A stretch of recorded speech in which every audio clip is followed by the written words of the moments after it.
Recording पे है point. Fundamental of acupuncture की हम बात कर रहे हैं। आज हमारा जो डिस्कशन है डिस्टल पॉइंट का है, इन्फ्लुएंशियल पॉइंट क्या होते हैं, जिंगवेल पॉइंट क्या क्या होते हैं, और फोरगेट क्या चीज है।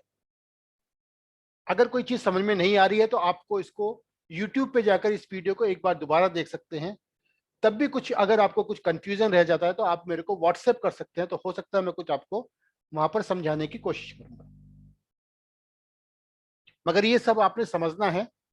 अगर इस थेरेपी में है तो इनको सबको अपने आप से समझना पड़ेगा, देन फिर आप आगे प्रोसीड कर सकते हैं। यानी कि ये जो क्लास मैं कर रहा हूं, क्योंकि मेरे को आगे हाउ टू डायग्नोज की क्लास इसके जस्ट बाद करनी है, उसके लिए ये एक बेस है। जिस लोगों को ये बेस जिसका अच्छा है तो वो हाउ टू डायग्नोज में एंटर कर सकते हैं। डिस्टल पॉइंट एक्चुअली होता क्या है? Below the elbow and knee joint, जो आपका एल्बो और नी ज्वाइंट है, यहां पर 6 डिस्टल पॉइंट होते हैं। वो आपकी फुल बॉडी की प्रॉब्लम के लिए ट्रीट किए जाते हैं। जैसे कि distal area of the limbs have a much rich innervation and more complicated network of nerves than the proximal area of the limbs. जो distal area है वो more complicated है proximal area से। अगर ये समझ में नहीं आया तो हम कम से कम उसको समझें कि ये जो पॉइंट है, जो डिस्टल पॉइंट है, वो हमारे आगे की बॉडी और पीछे की बॉडी के लिए यूज किए जाते हैं। किस तरह से वो मैं बताता हूं। जैसे कि फ्रंट ऑफ द बॉडी के लिए 4 डिस्टल पॉइंट है। फ्रंट ऑफ द बॉडी के लिए 4 डिस्टल पॉइंट्स है, जैसे कि LI4, P6, स्टोमक 36 और SP6। LI4 का क्या काम है? जब आप प्रोटोकॉल बनाओगे बाद में, अभी जब इसमें लास्ट में हम एक प्रोटोकॉल का सेशन है हमारा, इसमें एक कोर्स में भी है वो, तो ये पॉइंट हमें वापस यूज करने हैं। इन्फ्लुएंशियल पॉइंट यूज करने हैं, हमें डिस्टल पॉइंट यूज करने हैं। तो ये सब पॉइंट कैसे यूज करने हैं उसका प्रोटोकॉल बनाने का तरीका हमें बाद में बताना है। लेकिन अभी हमें सिर्फ ये समझना है कि डिस्टल पॉइंट एक्चुअली होता क्या है। LI4 को कब यूज करेंगे? All disease from the forehead to the throat, सिर से लेकर थ्रोट तक का अगर कोई भी प्रॉब्लम है तो उसमें हमें हमारे प्रोटोकॉल में LI4 पॉइंट होना चाहिए। अगर चेस्ट से की कोई डिसीज है, यानी कि थोरेक्स की कोई डिसीज है, आपके यहाँ गले से लेके जो है और आपको इम्बलिकस तक का एरिया तक की कोई डिसीज है, तो वहां पर हम P6 पॉइंट को सिलेक्ट करेंगे। आपको एब्डोमेन में कोई डिसीज है, डायफ्राम से लेके एब्डोमेन तक की, इम्बलिकस तक की, डायफ्राम से लेके इम्बलिकस तक की अगर कोई प्रॉब्लम है तो आपको स्टोमक 36 को पॉइंट को यूज सिलेक्ट करना होगा। और आपको लोअर एब्डोमेन में कोई प्रॉब्लम है तो आपको SP6 को सिलेक्ट करना होगा। तो जब आप अपने प्रोटोकॉल बना रहे हैं तो अब आपको चेस्ट पेन हो रहा है तो आपको कौन सा पॉइंट लेना है? P6 पॉइंट को लेना है। एक्सक्यूज मी सर, जी, कौन पूछा था? हाँ जी, क्या कह रहे थे? मैंने बंद किया था क्योंकि आवाज आ रही थी मुझे। क्या पूछ रहे हैं, पूछिए। P6 में चेस्ट टू अम्बिलिकस है कि डायफ्राम आएगा? एक्चुअली ये स्टर्नम बोन तक पूरा आ जाता है, डायफ्राम तक का ही है वो एरिया। इम्बलिकस शायद मुझे लगा गलती लिखा गया मेरे से वहां। ये स्टर्नम बोन तक आता है पूरा, ये पूरा एरिया, और यहीं पे डायफ्राम है। डायफ्राम यहाँ पे होना चाहिए, इम्बलिकस नहीं है। P6 द अपर थोरेक्स बोलते हैं इसे। और disease from the chest, chest से रिलेटेड कोई भी डिसीज है तो यहाँ पर लेंगे। तो एक्चुअली डायफ्राम तक ही है लगभग ये। और स्टोमक 36 है वो आपका डायफ्राम से इम्बलिकस तक का है, और SP6 जो है इम्बलिकस से लोअर एब्डोमेन को ट्रीट करता है। इसको मैं करेक्ट कर लूंगा, आपने ये बताया इम्बलिकस नहीं है यहाँ पे। Next one, back of the body में कुछ पॉइंट यूज होते हैं, जैसे कि LU7 है। और disease from the neck to the upper back, ये आपका अपर बैक में कोई भी प्रॉब्लम है, कोई पेन है, कुछ भी है, तो आपको LU7 को लेना होगा। और अपर बैक से लेके जो ये थोरेसिक एरिया और लोअर बैक में अगर कोई डिसीज है तो आपको UB54 को लेना होगा। SP6 कॉमन है, अपर में आगे मतलब फ्रंट में भी यूज होता है और बैक में भी यूज मतलब होता है। ये perineal area, anus and buttocks के लिए यूज होता है। SP6 जो पॉइंट है पेरिनियल एरिया, एनस और बटक्स के लिए यूज होता है। तो कोई भी यहाँ पर कोई प्रॉब्लम है तो आपको ये पॉइंट अपने प्रोटोकॉल में रखना होगा। तो ये डिस्टल पॉइंट है, उसका कैसे यूज करना है ये मैंने आपको बताया। इसके अलावा हमारे इन्फ्लुएंशियल पॉइंट है। इन्फ्लुएंशियल पॉइंट क्या होता है? This is a group of 8 important points. ये 8 पॉइंट्स हैं, इंपॉर्टेंट पॉइंट हैं। यहां पर जो है आपकी की जो है वेयर की of respective body tissues is infused, मतलब यहाँ पर की आती है और कुछ बॉडी टिश्यूज होते हैं, उसकी की यहाँ पर जो है इन्फ्यूज होती है into the body surface. Sir sir जी जी सर P6 कहाँ पर आता है? P6 कहाँ पर आता है? मतलब P6 पॉइंट तो हाथ में है आपका यहाँ पर, पॉइंट लेकिन ये देखता वहां डिस्टल पॉइंट है ये उसका, और वो आपको अपर ये जो थोरैक्स है उस एरिया को देखता है। डायफ्राम लाइन पे आता है क्या, मिड लाइन पे? नहीं, डायफ्राम पे नहीं आता है, लेकिन डायफ्राम के लिए यूज होता है। डिस्टल पॉइंट है ये पॉइंट तो दूर होता है, आपका डिस्टल एरिया में होता है पॉइंट, लेकिन वो यूज होता है बॉडी के लिए। डिस्टल पॉइंट को मुझे आप नहीं समझे मेरे को, मैं दोबारा बता देता हूँ। डिस्टल पॉइंट है, पॉइंट एक्चुअली उस एरिया में नहीं है वो पॉइंट, ये पॉइंट उस एरिया में नहीं है, ये डिस्टल है, आपके हाथ में है ये पॉइंट या पैर में है ये पॉइंट, लेकिन ये आपकी बॉडी में किसी दूर कहीं पे ट्रीटमेंट करता है। जैसे Li4 आपके हाथ में है ना, और वो ट्रीट कहाँ पे कर रहा है आपको, जो जो आपका जो फेस है उस एरिया को नेक तक तो ट्रीट कर रहा है। P6 जो पॉइंट आपका ये है कलाई पे है, और ये ट्रीट कर रहा है आपको जो डायफ्राम तक को ट्रीट कर रहा है। ऐसे स्टोमक 36 आपको नी के पास है और SP6 आपका एंकल के पास है तो डिस्टल पे पॉइंट, लेकिन आपकी बॉडी में कहाँ कैसे यूज हो रहा है वो मैंने आपको बताया।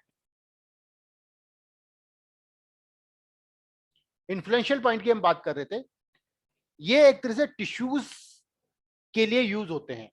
टिश्यूज कौन कौन से होते हैं? जैसे जैंग ऑर्गन के टिश्यूज, फू ऑर्गन के, की, blood, tendons, vessels, bone and bone marrow के लिए ये जो पॉइंट है, जो मैं पॉइंट बता रहा हूं वो वहां पर जो है इनको लिए ये स्पेशल पॉइंट है, इसको हम इन्फ्लुएंशियल पॉइंट बोलते हैं। Each of which affect certain specific tissues disorder. अगर हमें कोई टिश्यू डिसऑर्डर हो रहा है तो हर पॉइंट उसको उस टिश्यू के लिए करेक्ट करने के लिए यूज होता है। तो एक एक पॉइंट को अगर हम पढ़ें, जैसे एक पॉइंट है लीवर 13, ये चाइनीज नेम है उसका, जैंगमैन। अगर ये याद करने की जरूरत नहीं है, लेकिन लीवर 13 को आपको देखना पड़ेगा।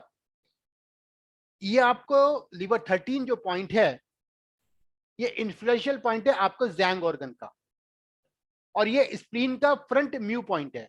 यानी कि ये क्या है, जैंग ऑर्गन का जो है इन्फ्लुएंशियल पॉइंट है और स्प्लीन का फ्रंट म्यू पॉइंट है, ये भी हमने पढ़ा था पहले। इसकी क्या काम है? The functional activities of the 5 zang organ originate from spleen की। जो आपके जो 5 जैंग ऑर्गन है उसको जो फूड की कौन सप्लाई करता है वो स्प्लीन से मिलती है। The functional activities of the 5 zang organ originate from the spleen की।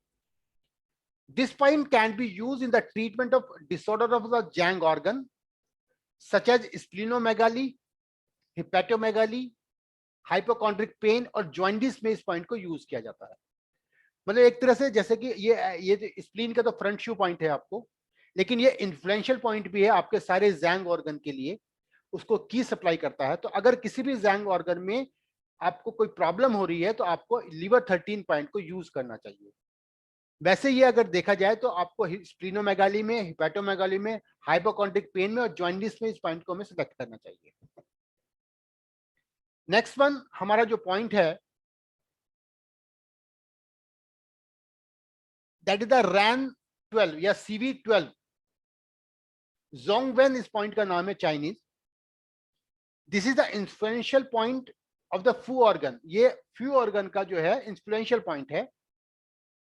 जो फ्यू ऑर्गन जितने भी हैं वो कहां से एनर्जी लेते हैं? वो स्टोमक से एनर्जी लेते हैं। यानी कि हम बात कर रहे हैं कि ये स्टोमक का फ्रंट म्यू पॉइंट भी है। This is the influential point of the few organ and is also the front mu point of the stomach. The functional activities of the 6 few organ originate from the stomach की।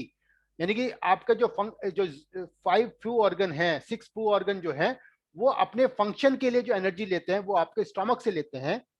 So this point can be used for treating disorder of 6 Fu organ such as epigastric distension, abdominal pain, constipation, diarrhea, और कोई भी gastrointestinal disorder है उसमें इस point को हम select करते हैं। रेन 12 मतलब अब ये एक चीज मैं समझाना चाह रहा था, जो स्प्लीन जो है वो आपको सारे जैंग ऑर्गन को जो है वो एनर्जी देती है, और जो आपका स्टमक है सारे फू ऑर्गन को एनर्जी देता है। तो इसलिए ये उसके लिए इन्फ्लुएंशियल पॉइंट है, यानी कि लीवर 13 फॉर जैंग ऑर्गन और सीबी 12 या रेन 12 फॉर फू organ.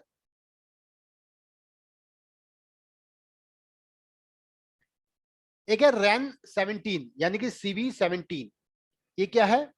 This is the influential point of the qi being located in the centre of the chest where zongqi is formed.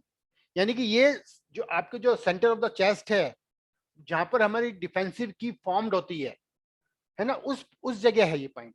तो एक्चुअली हम इसको की का पॉइंट बोलते हैं, की डिफेंसिव की का पॉइंट बोलते हैं। दोबारा से समझे, this is the influential point of the qi being located in the centre of the chest where zongqi is formed, यानी कि डिफेंसिव की जहां पर बनती है। Internally this point is in close proximity to the lungs, the organ which dominate की। ये actually ये बहुत पास है, डोमिनेट करता है लंग्स को। और लंग्स अगर आप बाद में पढ़ोगे कि लंग्स जो है वो सारी की का जनरेटर है, हर एरिया को की सप्लाई करता है, क्योंकि ये ऑक्सीजन सप्लाई करता है। तो हर ऑर्गन को ऑक्सीजन सप्लाई करता है लंग्स, इनहेल करने के बाद ब्लड में सप्लाई जो है वो मिक्स करता है, जिससे कि हर ऑर्गन को की जाती है, एनर्जी जाती है। तो ये जो है लंग्स जो है मेन एनर्जी का सोर्स है। तो इसलिए रैन 17 जो है वो एनर्जी का, वो लंग्स को डोमिनेट करता है और वो एनर्जी का स्रोत माना गया है। This point can be used to treating disorder of qi derangement such as chest pain, shortness of breath, asthma और हिकअप में इस पॉइंट को यूज करते हैं।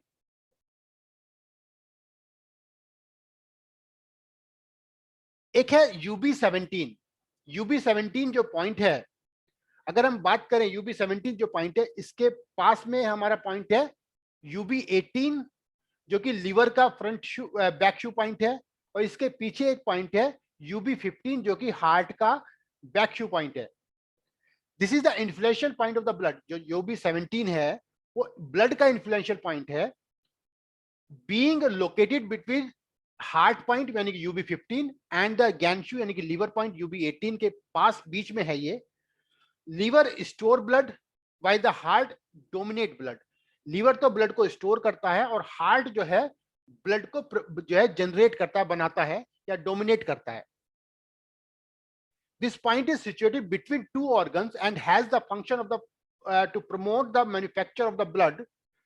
तो ये पॉइंट कहां पर यूज होता है? एनीमिया में, स्टेसिस ऑफ ब्लड में, कि ब्लड की कोई भी प्रॉब्लम है, वॉमिटिंग है, ब्लडी स्टूल है या ब्लड का कफ आ रहा है, तो इस पॉइंट को हम सेलेक्ट करते हैं। यानी कि कोई भी ब्लड से रिलेटेड कोई प्रॉब्लम है तो हमारा प्रोटोकॉल में UB17 को यूज करना चाहिए। एक और है पॉइंट GB34। ये क्या है? This is the influential point of the tendon. ये टेंडन का इन्फ्लुएंशियल पॉइंट है। मैंने ये देखा होगा तो आपको सबको यहाँ पे छोटा छोटा फिगर दिया है, मैंने हर पॉइंट का फिगर दिया है, तो वो इसलिए कि आपको थोड़ा दिमाग में अगर ये पिक्चर आएगी तो आपको याद हो जाएगा कि ये किस चीज की पिक्चर मैं देना चाह रहा हूँ। तो ऐसे ये जो पिक्चर दी है ये आपको टेंडन की पिक्चर दी है। टेंडन कौन सा है? आपका जो बैक जो टेंडन होता है, इसका नाम मैं भूल गया, प्लांटार तो आगे मैं इसका नाम भूल गया, चलो कोई बात नहीं। ये एकिलिस टेंडन, सॉरी एक्किलिस टेंडन सर एकिलिस एक्किलिस तो नहीं है इसका नाम। नहीं, ये जो इसमें होता है हील में जो होता है जो आके, कैलकेलिया सर, कैलकेलिया नहीं कैलकुलेट तो स्पर होता है, ये तो बोन का है ना। ओके टेंडन का Sorry, नाम है sir. इसका, चलो टेंडन के नाम से कोई इशू नहीं है। टेंडन ये मैंने फिगर लिया था वहां से, और इसलिए कि हमें टेंडन की बात करनी थी। This is the influential point of the tendon and is also the he sea point of the gall bladder meridian. ये गॉल ब्लैडर मेरिडियन का ये अर्थ पॉइंट है, हीशी मतलब अर्थ पॉइंट है ना, और meridian of the foot shao yang. The gallbladder and the liver are the internally externally related organ। तो liver और gallbladder जो है आपस में internally externally related है, एक तत्व से है रिलेटेड जो कि वुड एलिमेंट जिसको बोलते हैं। the liver dominate tendons beside GB34 is below the knee joint, the conversion place of the tendons. It is used for treating disorders such as spasm and painful tendons, hemiplegia और numbness में इस point को use किया जाता है। यानी कि कोई भी टेंडन से रिलेटेड कोई प्रॉब्लम होगी तो हमारे प्रोटोकॉल में GB34 को यूज किया जाएगा। यानी कि आपको अगर कोई आपको स्पाज्म हो रहा है, पेनफुल टेंडन है, आपको हेमिप्लेजिया हुआ है या नमनेस है कहीं पर भी, तो आप इस पॉइंट को यूज करेंगे। नेक्स्ट वन है LU9। This is the influential point of the vessel. ये हमारे वेसल का इन्फ्लुएंशियल पॉइंट है। यानी कि LU9 पे क्या होता है, ये वैसे तो यॉन सोर्स पॉइंट है लंग्स मेरिडियन का, है ना, और ये एक जगह कैनक्यू पे जो है हमारे ये लोकेटेड होता है, और कैनक्यू बोलते हैं at the wrist where the pulse is palpated. एक ऐसा पॉइंट है कैनक्यू इसे बोलते हैं जहां पर पल्स जो है पल्स आती मिलती है आपको, है ना, यहाँ पे पल्स जो है पल्पेट करती है। The lungs is associated with the pulses and कैनक्यू is the major converging place of the qi of the vessel. ये एक ऐसा पॉइंट है जहां पर की जो है वेसल की यहाँ पर कन्वर्ज होती है। This point can be used for treating disorder of vessel such as vasculitis, acrotism, atherosclerosis में इस पॉइंट को हम सिलेक्ट करते हैं। यानी कोई भी वेसल से, ब्लड वेसल से रिलेटेड कोई भी प्रॉब्लम है तो आपको LU9 पॉइंट को सिलेक्ट करते हैं, क्योंकि यहाँ पर पल्सिंग होती है और यहाँ से पल्स यानी कि जो आपकी धड़कन है उसको की मिलती है यहाँ से LU9। एक पॉइंट है हमारे पास यूरिनरी ब्लैडर 11 नंबर, UB11। क्या है, this is the lateral of the spinal column. ये जो स्पाइनल कॉलम है उसके साइड में होता है दोनों तरफ, and this is the influential point of the bone, और ये आपके बोन का इन्फ्लुएंशियल पॉइंट है। Bone arise from marrow while marrow flows down to UB11 from the brain। यानी कि यहाँ पर आपको है ना ब्रेन से जो है, जो बोन में ब्रेन से जो है जो पॉइंट है वो UB11 पे आता है, और उसके बाद इसके नीचे सारे बैकशू पॉइंट है। आप देखोगे ब्रेन से ये UB11 पे पॉइंट आता है और उसके बाद सारे बैकशू पॉइंट है। यानी कि bone arise from the marrow while marrow flows down to UB11 from the brain and further to the bones are joints. This point, the convergent place of key of the bones is located superior to all of the backshoe points. It can be used pain in the shoulder, scapula or the back। मतलब कोई भी bone से related problem है तो आपको अपने protocol में UB11 को सिलेक्ट करना चाहिए। ये आपको बोन मैरो को बोन से कनेक्ट करता है। यानी कि अगर आपको कहीं फ्रैक्चर हुआ है तो आपको ये पॉइंट अगर ऐड करते हैं तो आपका फ्रैक्चर जल्दी से ठीक होता है। GB39 जो पॉइंट है, this is the influential point of the marrow. वो बोन का पॉइंट था और ये आपका मैरो का पॉइंट है। It was considered an ancient time that marrow was a part of the bone. पुराने समय से ये माना गया है मैरो जो है आपकी बोन का ही एक पार्ट है। Marrow is to of as helping the growth of bone. Marrow जो है आपकी बोन को ग्रोथ में हेल्प करता है। Thus, it is an essential factor in the ability of the walk normally। ये आपको नॉर्मली वॉक के लिए इसकी एसेंशियल ये जो जरूरी होता है, इसलिए इस पॉइंट को हम सिलेक्शन करते हैं। It is used in the treatment of disorder of the marrow such as myasthenia और एनीमिया। यानी कि एनीमिया से रिलेटेड कोई प्रॉब्लम है, यानी कि आपका देखो, एक तो हमने अभी एनीमिया की बात करी UB17 की, है ना, तो UB17 कब यूज करेंगे, क्योंकि वो लीवर का जो है लीवर के अंदर ब्लड स्टोर होता है और हार्ट उसको ब्लड को गवर्न करता है, जो बनाता है। तो मगर एलोपैथिक में क्या कहते हैं, बोन मैरो में ब्लड बनता है। यानी कि जब आपको RBC की प्रॉब्लम हो, प्लेटलेट्स की प्रॉब्लम हो, है ना, या आपको RBC WBC प्लेटलेट्स की कोई भी प्रॉब्लम हो, तब आपको जाना पड़ेगा GB39 पे।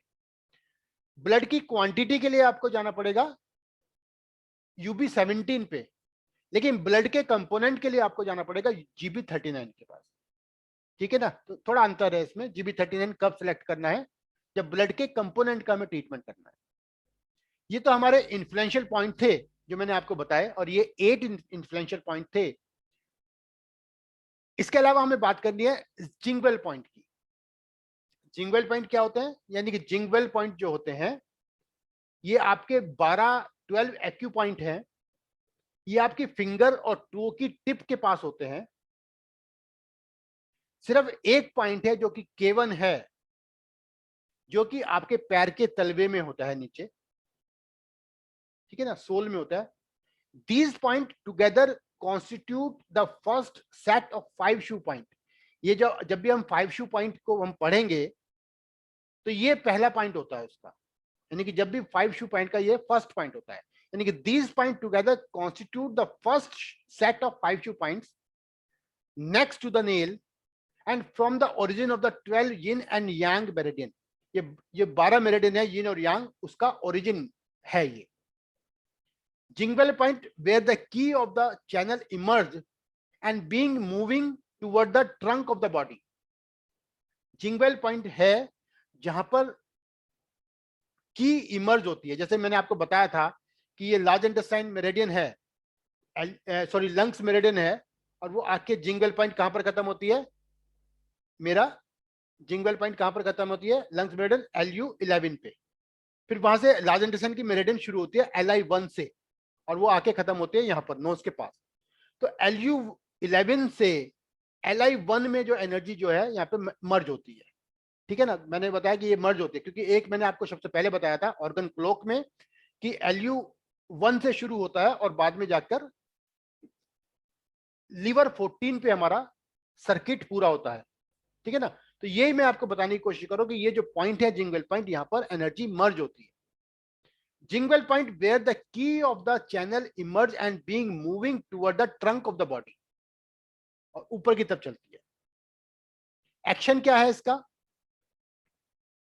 ये जब कहाँ यूज किया जाता है? Restore consciousness. किसी को जब एकदम से इमरजेंसी की प्रॉब्लम हो जाती है, कोई कॉन्शियसनेस हो जाती है, तो इन पॉइंटों को हम ऐसे ट्विस्ट करते हैं, यानी कि हमें कॉन्शियसनेस आ जाती है। Clear heat and stagnation from the opposite of and of the channel.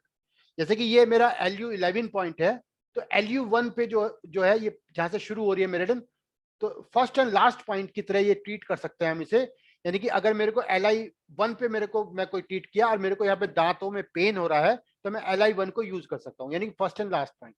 यानी clear heat and stagnation from the opposite end of the channel. Calm the spirit, treat fullness below the heart. अगर heart में कोई आपको fullness हो रही है नीचे उसके, उसको भी ये ट्रीट करता है। ये पॉइंट है जैसे लंग्स का LU11, लार्ज इंटेस्टाइन का LI1, स्टोमक का स्टोमक 45, हार्ट का H9, स्मॉल इंटेस्टाइन का SI1, यूरिनरी ब्लैडर का UB67, किडनी का K1, पेरिकार्डियम का P9, सैंजियो का SJ1। सैंजियो और टिपिल वार्मर एक ही बात है। किसी ने मेरे से क्वेश्चन किया था सैंजियो और टिपिल वार्मर में क्या डिफरेंस है, तो दोनों एक ही बात है। गॉलब्लैडर में GB44 है और लीवर में लीवर 1 है। ये हमारा फर्स्ट कोई मेरिडियन फर्स्ट होती है और कोई कहीं पे लास्ट होती है। ये इनकी लोकेशन है, जैसे SI1 नेल के इस तरफ है और H हार्ट का 9 नंबर नेल के इस तरफ है, स्मॉल फिंगर में। TW1 हमारा रिंग फिंगर में नेल के पास है। P9 पेरिकार्डियम 9 जो है मिडिल फिंगर में नेल के थंब साइड में है। LI11 भी इंडेक्स फिंगर के थंब साइड में है और LU11 जो है आउटर साइड में है थंब्स के। तो ये हमारे दोनों हाथ पे इसी तरह लगेंगे। ये हमारे जिंगवेल पॉइंट है। ऐसे ही पैरों में भी है। स्मॉल टो पे UB67 है नेल के पास, गॉलब्लैडर 44 है नेल के पास, स्टोमक 45 है नेल के पास। ये तीनों पॉइंट जो है हमारे फिंगर की तरफ है। लीवर 1 भी हमारा फिंगर की तरफ है और SP1 जो है वो बाहर की तरफ है दोनों पैरों में। और एक सिर्फ K1 पॉइंट है जो हमारे पैर के तलवे में होता है। तो ये हमारे जिंगवेल पॉइंट थे जो मैंने आपको बताया। एक टॉपिक मेरा और रह गया है जिसको हम बोलते हैं 4 गेट। ये हम 1-1 करके चल रहे हैं और महाराष्ट्र काउंसिल का पूरा सिलेबस इसमें है। और आप चाहे कहीं से भी आप देख लेंगे, जितने अच्छे नोट्स ये बने हुए हैं आपको कहीं मिलने वाले नहीं हैं एक जगह कंपेल। वैसे तो आप निकाल सकते हो कहीं से भी वन वन करके, लेकिन ये सब एक जगह मैंने किए हुए हैं और मुझे 8 महीने लगे हैं इसको बनाने में। 8 महीने मेरे को इसको बनाने में लगे थे। अभी तो खैर और भी हैं यहाँ पे, लेकिन मैंने अपने हिसाब से बहुत अच्छे बनाया और ये मैं आपको सबको ऐसे ही डिस्ट्रीब्यूट करने वाला हूँ जिससे कि आप कम से कम बेसिक अपना जो है स्ट्रॉन्ग कर सकें। फिर हम हाउ टू डायग्नोज कैसे करते हैं, हम उस चैप्टर पे आते हैं जो कि हमें बाद में इसके बाद इसके जो क्लास खत्म होने के बाद वो क्लास करनी है। फोरगेट किसे कहते हैं, ये भी एक चैप्टर है। The four gate are the right and left side acupuncture point, जिसमें कि पॉइंट एक लिवर 3 है और एक पॉइंट जो कि आपके हाथ पे है, ये लिवर सॉरी पैर पे है, डोर्सम ऑफ द फुट पे, और एक पॉइंट है LI4 जो कि आपको हाथ पर है। इनकी लोकेशन कहां पर है जो मैं अभी आपको दिखाता हूं। Together, these 4 acupuncture points are enhance the circulation of ki and blood throughout the body and have a calming and analgesic effect. अगर मैं इन पॉइंट को यानी कि LI4 और लिवर 3 दोनों तरफ, ये 4 पॉइंट हो गए, अगर मैं इन 4 पॉइंट को एक साथ यूज करता हूं तो आपकी बॉडी में ये एनर्जी का सर्कुलेशन और ब्लड का सर्कुलेशन ये बिल्कुल मतलब जो है प्रॉपरली कर देता है और इससे आपको कामिंग इफेक्ट आता है और एनर्जेटिक इफेक्ट आता है, यानी कि पेन कम होता है इससे। इन चारों पॉइंट को मिलाकर हम 4 गेट पॉइंट बोलते हैं। The 4 get can also be use for emotional issues. अगर आपको कहीं भी स्टक हो गया है, कोई इमोशनल प्रॉब्लम हुई है, तो आप एकदम से अपने इन 4 पॉइंट को ट्रीट कर लेंगे तो आपका इमोशनल स्कूल जो इशू है, जो फीलिंग है, वो आपकी कम हो जाएगी। लार्ज अंडरस्टैंड का 4 नंबर जो है वो पॉइंट कैसे यूज होता है उसको मैं बता दूं। इम्यून बूस्टर है, पेन रिलीवर है। This point is great to use for many different condition. It is use to strengthen one's immune system and decrease the duration of the cold and flu. It can also be used for any type of problem with the face, which include jaw pain, toothache, allergies and acne. ये मैंने influential point में भी था, वहां पे मैंने आपको बताया था फेस से रिलेटेड कोई भी प्रॉब्लम है तो। It is also a great point to relieve a headache और to clear heat and inflammation anywhere in the body. और आपकी पूरी बॉडी में से इन्फ्लेमेशन को कम करता है, हीट को कम करता है। जो लिवर 3 पॉइंट है, this is one of the most commonly used point on the body. It can balances tonifying और disperse stagnate liver energy.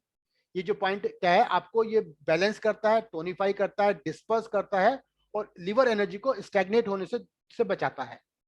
It can be use for any liver energy disharmony such as menstrual disorder, headache, dizziness और detoxification. ये point अगर liver की वजह से ये problem अगर हो जाती है तो उसको दूर करता है। It can also be use for Kameng effect on the nervous system and elevates insomnia, irritability, stress and anxiety, उसमें ये यूज होता है। अगर मैं हम ये दोनों पॉइंट यानी कि 4 पॉइंट हो गए, together these point work to circulate the qi and blood throughout the body. They help to open all meridians, increase circulation, decreases pain anywhere in the body और इमोशनल इश्यूज को भी ये decrease करता है। इस point को लगाने का तरीका है, ऐसा नहीं है कि कैसे भी लगाना है, इस पॉइंट को लगाने का तरीका है, इसको हम क्लॉकवाइज लगाते हैं। इन पॉइंट को हम क्लॉकवाइज लगाते हैं, यानी कि अगर पहले मैंने लिवर 3 लगाया अपने पैर में राइट पे, फिर उसके बाद मैं LI4 लगाऊंगा राइट हैंड में, फिर मैं LI4 लगाऊंगा लेफ्ट हैंड में और फिर मैं लिवर 3 लगाऊंगा लेफ्ट फुट पे। ये मेरा एक सर्किट क्लॉकवाइज हो गया, यानी कि इसको मुझे पॉइंट को क्लॉकवाइज लगाना होता है।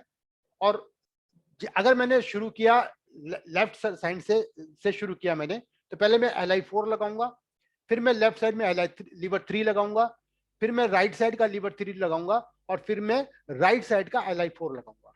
तो ये इसका तरीका है, एक क्लॉकवाइज इसको लगाना होता है, क्योंकि इसने पूरी बॉडी में ब्लड को सर्कुलेट करना है, की को सर्कुलेट करना है, कहीं भी स्टैग्नेशन को दूर करना है, इमोशनल इश्यू को भी इसने ट्रीट करना है, पूरी बॉडी में कहीं भी पेन हो रहा है तो उसको ट्रीट करते हैं। यानी कि जैसे कि जो एक्यूपंक्चर वाले होते हैं, अगर वो हैं, मतलब वो पता होगा वो कैसे यूज करते हैं। जब भी कोई पेशेंट हमारे पास आता है सबसे पहले तो ये 4 पॉइंट लगाते हैं और उसको बिठा देते हैं थोड़ी देर के लिए, उसके बाद ट्रीटमेंट करते हैं। यानी कि पहले कोई भी चीज आया तो ये एकदम से जो है उसको बैठा दिया, जैसे आते ही हमने सबसे पहले 4 पॉइंट लगा के उसको बैठा दिया, और फिर उसके बाद जो है जब दूसरों का जब उसका नंबर आएगा तब तक उसका बहुत सारी जो है चीज उसकी कम हो चुकी होंगी, कुछ इमोशन डाउन हो चुका होगा, पेन कम हो चुका होगा, फिर उसके बाद उसका जो है हम ट्रीटमेंट करेंगे। तो आज का टॉपिक मेरा इतना ही था। ये इसकी लोकेशन है लीवर 3 की और LI4 की, ये लोकेशन है जो मैंने यहाँ पर दी है। आज का मेरा टॉपिक इतना ही था। कल से हम 5 एलिमेंट थ्योरी शुरू करेंगे। मेरे पास 5 मिनट है तो कोई क्वेश्चन पूछ सकता है तो पूछ सकता है। 5 मिनट है मेरे पास अभी। Yes sir. जी आप पूछ सकते हैं। सर आपने एक ये बताया था जब लुओ कनेक्टिंग पॉइंट्स जो हैं जिसमें 3 पॉइंट मिलते हैं सर, जैसे sp6 एज फॉर एग्जांपल ले लेते हैं, तो सर उसमें स्प्लीन, लिवर और किडनी तीनों मिल रहे हैं। हाँ तो सर इस केस में आपने ये बताया था जब लुओ कनेक्टिंग पॉइंट हम लेते हैं तो एक टोन होता है और दूसरा सेडेट होता है जो एक्सेस वाला होता है, बट सर जब 3 होंगे तो इस केस में हम कैसे टोन और सेडेट करेंगे? इसमें एनर्जी निकालेंगे। ये यहाँ पे 3 पॉइंट मिल रहे हैं, इसलिए इसको कुछ का आवाज ज्यादा, मैं बंद कर रहा हूँ, साउंड बहुत ज्यादा है। यहाँ पर 3 मेरिडियन मिल रही हैं, तो 3 मेरिडियन आपस में इंटरचेंज एनर्जी का कर रही हैं। जैसे लीवर, जैसे मैं बात करता हूँ लीवर, किडनी और स्प्लीन sp6 पे आके मिलती है। तो अगर लीवर में ज्यादा है एनर्जी और स्प्लीन में कम है तो ये sp6 उसमें एनर्जी अंदर ट्रांसफर कर देगा। तो इसलिए इस पॉइंट को लिया। तो इस पॉइंट को ये टोन भी हो सकता है, सिडेट भी हो सकता है, इसलिए इस पॉइंट को हम सबसे ज्यादा चेक करते हैं। जो ये पॉइंट है, जो 3 पॉइंट जहाँ पे मिलते हैं मेरिडियन, उनको हमेशा चेक करके लगाना चाहिए। जी सर ये जो आपने ये पॉइंट्स बताए हैं, जी। ये ओरिजिनल पे लगाना है? ये जो पॉइंट मैंने बताए हैं, अगर जो अभी 4 जो वेट हमने बात करी है ओरिजिनल पे लगाएंगे तो बेटर है। ओरिजिनल पे ही लगाना चाहिए इन पॉइंटों को। जी सर। पंकज जी जैसे जी सर एक बात पूछनी सर, कभी आप ये कैसे निकालते हैं ये बताएंगे कभी इन्फ्रेंस के लेक्चर्स लिए में? मैंने इन्फ्रेंस कैसे निकालते हैं उसका मैंने वीडियो भेजा हुआ है, वहां पे देखना है अपने। Okay sir, thank you YouTube sir. Channel पे वीडियो है, उसको देख सकते हैं। जी जी sir, thank you. Pankaj ji जैसे भी आपने बताया कि राइट, ये वाले हमने जो 4 गेट के पॉइंट्स लगाए हैं, हाँ अब पेशेंट आते ही लगा दिए हाँ और उसको बिठा दिया, जब तक वो उसका नंबर आता है, जब तक मतलब काफी कुछ उसका ठीक हो जाता है कि क्योंकि उसका ब्लड सर्कुलेशन चल जाएगा। हाँ। तो क्या जो हम ट्रीटमेंट दे रहे हैं, मतलब जो हमने फर्दर उसका देना है, क्या ये पॉइंट उसके साथ भी अप्लाई किए जा सकते हैं या इसको हटा? नहीं, इसको हटा जी देना है, इसको हटा देना। ये हम बस थोड़ी समय के लिए यूज करते हैं पॉइंट को। ये ऐसे नहीं है कि मैग्नेट लगा के छोड़ दें, ऐसा ट्रीटमेंट नहीं है ये बस 40 जी, मिनट 20 मिनट 30 मिनट इस पॉइंट को यूज करेंगे। और ये पॉइंट को कैसे मतलब टर्न किया जाता है, किस माध्यम से इसको ट्रीट किया जाता है पॉइंट को? एक्चुअली ये निडलिंग पॉइंट है और इसको जो है परपेंडिकुलर निडलिंग करी जाती है। तो मैग्नेट पे मैंने ज्यादा यूज नहीं की, इस पे निडलिंग परपेंडिकुलर करी जाती है, ये पता है। ओके थैंक यू सर जी सर भूख कैसे बढ़ा सकते हैं, किस पॉइंट से? भूख कैसे बढ़ा सकते हैं किस पॉइंट से, वो हमें डायग्नोज करना होगा कि उसको भूख क्यों नहीं लग रही है, इस पे जाना पड़ता है। अभी तो हम बहुत बेसिक लेवल पे चल रहे हैं, तो इससे तो आपको नहीं पता लग पाएगा। CV12 एक पॉइंट है, उस पर आप CV12 और स्टोमक 36 पॉइंट को यूज कर सकते हैं। इन पे मेथी दाना लगाइए, हो सकता है कुछ हो जाए। CV12 और स्टोमक 36 2 पॉइंट में आपको बता रहा हूँ। Okay sir. जी सर ये जो चारों पॉइंट है, ये सिर्फ हमें जैसे कोई बहुत परेशान भी हो तो 20 मिनट लगा के छोड़ दें जी और हाँ, फिर निकाल लें, बिल्कुल सर, बिल्कुल। मतलब ज्यादा देर नहीं लगा सकते?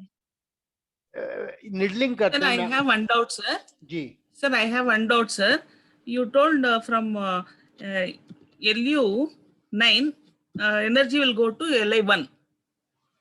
LU9 से हाँ LI1 के जाता है। फिर ये भी कहा आपने LU9 को किडनी एसेंस एंड फूड की सब आकर हाँ LU9 से LU1 to LU11 थोड़ा कंफ्यूज हो गया है सर। कंफ्यूज हो गया। मेरिडियन में एनर्जी कैसे जाता है, 1 to 11 जाता है ना, 1 से लेके 9 है ना। तो LU9 जो है वो सोर्स है। मगर फ्लो तो एनर्जी 1 to 11 हो रहा है ना, एक स्रोत है वहां से, तो उसको एनर्जी देगा वो पूरे उसमें मेरिडियन में। बैटरी है, जैसे कि वहां से एनर्जी कहाँ से मिलती है, नहीं समझ में आ रहा है, मैं फिर अलग से बताता हूँ आपको, क्योंकि टाइम खत्म हो रहा है तो ये नहीं समझ में आएगा इतनी देर में। ओके ओके सर, एक थैंक मिनट यू है। So much sir, thank you जी सर एक चीज पूछना थैंक था। You sir. हाँ जी बताइए। हाँ सर, ये पूछना था कि ये पॉइंट जो है वो कितने दिन लगाने चाहिए, फिर दोबारा कब रिपीट करना चाहिए? कौन से वाले पॉइंट? ये 4 पॉइंट फॉरगेट। विंड हीट वाले पॉइंट है, LU11 और PV 16, 14 विंड हीट अटैक। हाँ, wind heat attack, external wind heat attack कितने दिन लगा के दोबारा लगाना चाहिए? नहीं, दोबारा नहीं लगाना है, दोबारा नहीं लगा, एक बार 3 दिन लगाना है, उसके बाद दोबारा नहीं लगाना है। अच्छा, फिर सर कितने दिन बाद रिपीट करने की जरूरत पड़ती है उसको? अगर दोबारा विंड हीट अटैक होता है तब, यानी कि अब अच्छा, जब रिपीट होता है, यानी कि एक ही, जब हम एक बार ट्रीटमेंट कर रहे हैं तो दोबारा रिपीट नहीं करेंगे, दोबारा जब अटैक होगा तो ट्रीट करेंगे। अच्छा, ठीक है, ठीक है मेरा सर। टाइम पूरा हो गया है। कल फिर मिलते हैं। Thank you very thank you sir, thank you sir. Thank you sir, thank you very much. Thank you sir.